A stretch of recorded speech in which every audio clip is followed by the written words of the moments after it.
नमस्ते प्यारे बच्चों, आपका स्वागत है हमारे विज्ञान के सफर में। आज हम एक रोमांचक विषय पर बात करेंगे, हमारे आसपास के अद्भुत पौधे। क्या आपने कभी ध्यान से देखा है कि एक पौधे में कितने अलग अलग भाग होते हैं और वे क्या काम करते हैं? इस वीडियो में हम पौधे के मुख्य भागों, जड़, तना, पत्ती और फूल की संरचना और कार्यों को विस्तार से जानेंगे।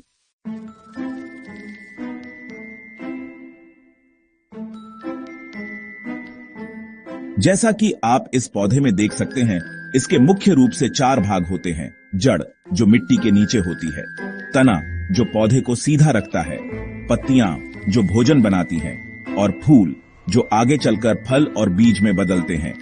आइए अब हम इनमें से प्रत्येक भाग को विस्तार से समझते हैं।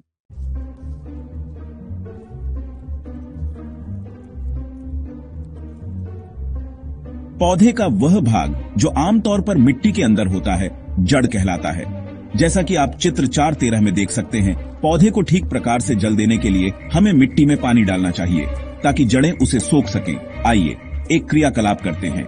हमने 2 एक जैसे खरपतवार के पौधे लिए। एक की जड़ें अक्षत हैं और दूसरे की जड़ें काट दी गई हैं। दोनों को गमलों में लगाकर नियमित रूप से पानी दिया गया।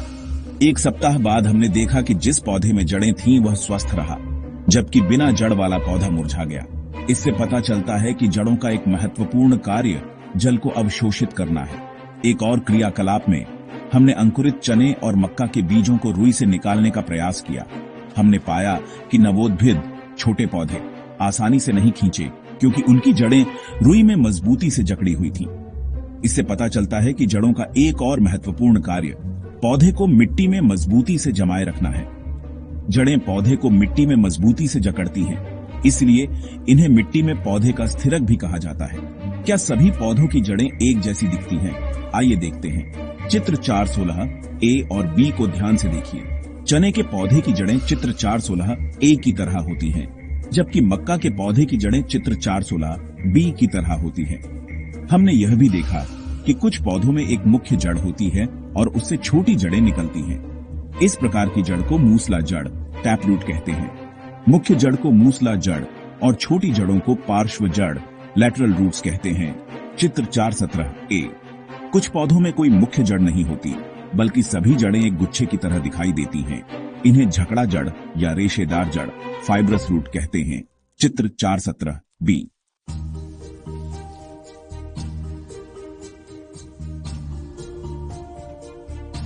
अब बात करते हैं पौधे की पत्तियों की।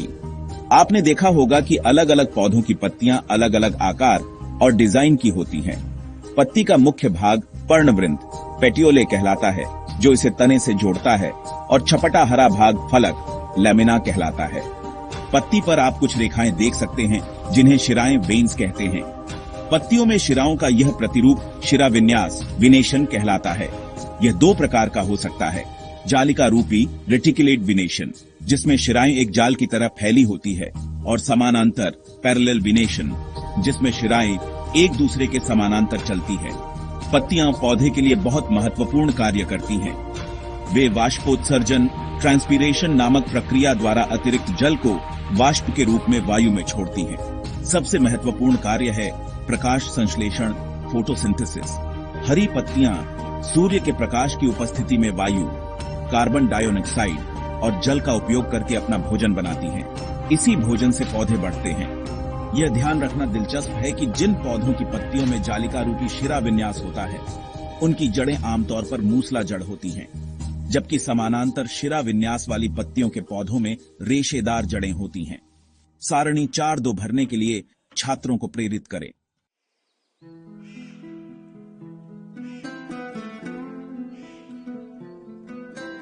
तना पौधे का वह भाग है जो आमतौर पर जमीन के ऊपर होता है।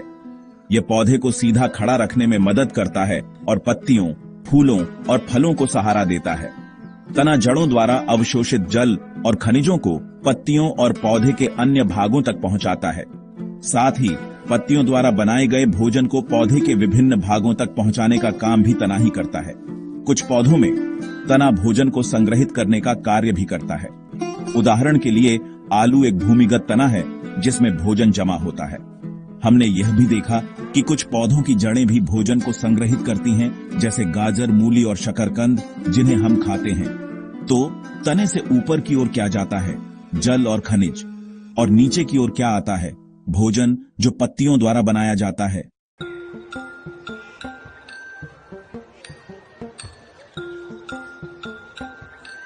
अब हम पौधे के सबसे आकर्षक भाग फूल के बारे में जानेंगे।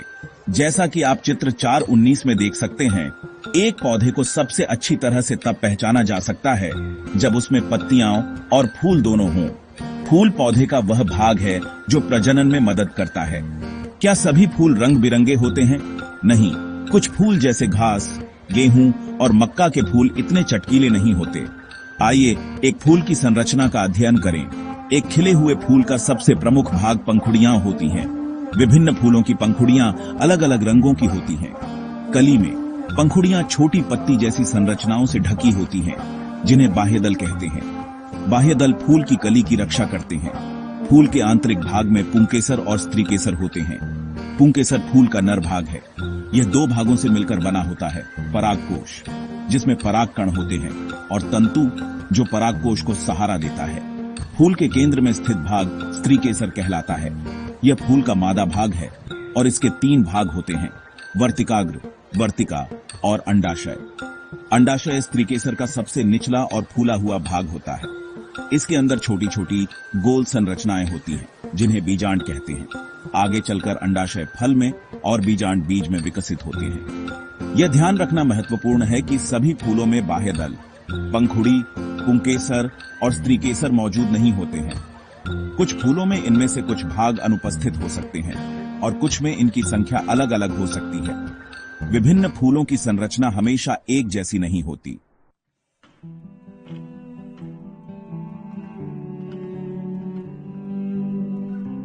तो बच्चों, आज हमने पौधों के विभिन्न भागों और उनके कार्यों के बारे में सीखा।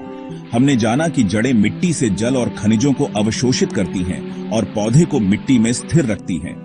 ये मुख्य रूप से 2 प्रकार की होती हैं, मूसला जड़ और रेशेदार जड़। पत्तियां प्रकाश संश्लेषण द्वारा भोजन बनाती हैं और बाष्पोत्सर्जन करती हैं। पत्तियों में शिराओं का प्रतिरूप शिरा विन्यास कहलाता है, जो जालिका रूपी या समानांतर हो सकता है। तना पौधे को सहारा देता है और जल, खनिजों और भोजन का परिवहन करता है। फूल पौधे का प्रजनन अंग है और इसके मुख्य भाग हैं बाह्यदल, पंखुड़ी, पुंकेसर और स्त्रीकेसर।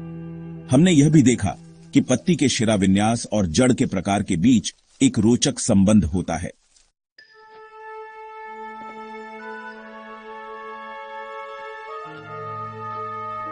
क्या आप जानते हैं कि कुछ पौधों की जड़ें भोजन को संग्रहित करने के लिए रूपांतरित हो जाती हैं, जैसे गाजर और मूली? अगली कक्षाओं में हम फूलों के कार्यों और फलों के विकास के बारे में और विस्तार से जानेंगे।